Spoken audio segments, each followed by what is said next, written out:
মই ৰঙালী বিহু আৰু লগতে অসমীয়া নৱবৰ্ষৰ আন্তৰিক শুভেচ্ছা জনাইছোঁ। আৰু বেলেগ কিবা কোৱাৰ আগতে এটি কথা কৈ দিব বিচাৰিছোঁ যে স্বৰ্গীয় দীপালী বৰঠাকুৰ জেঠাই নোহোৱা এই প্ৰথম বহাগ আৰু মই তেওঁৰ আত্মাৰ শান্তি বিচাৰি তেওঁক সেৱা জনাইছোঁ আৰু লগতে আজি ইয়ালৈ মই আহি সঁচাকৈ নথৈ আনন্দিত হৈছোঁ কাৰণ কি এয়া মোৰ দ্বিতীয়বাৰ মই ইয়ালৈ আহিছোঁ। যোৱাবাৰ আহোঁতে খুব মৰম পাই গৈছিলোঁ ইয়াৰ পৰা আৰু তৃতীয়বাৰ দীপাংকৰ দাদাক মোক ইয়ালৈ আমন্ত্ৰণ কৰাৰ বাবে ধন্যবাদ জনাবলৈ দীপাংকৰে আৰু যিহেতু বৰষুণো দিছে সেইকাৰণে বেছি কথা নকওঁ। মই এটি খুব ধুনীয়া বিহু গাবলৈ ওলাইছোঁ।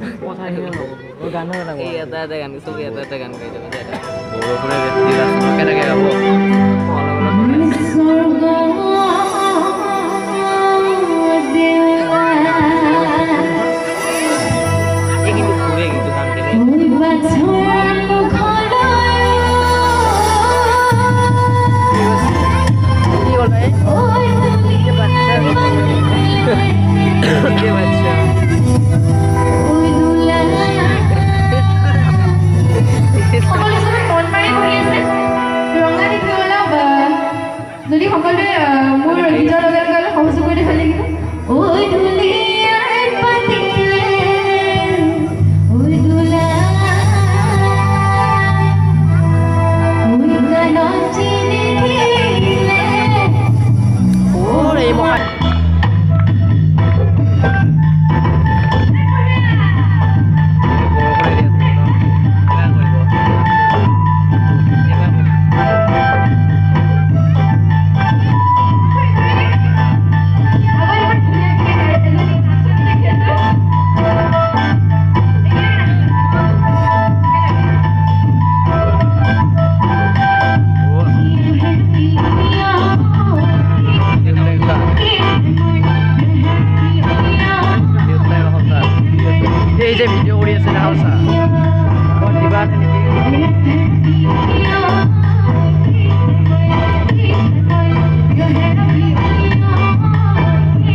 আমৰা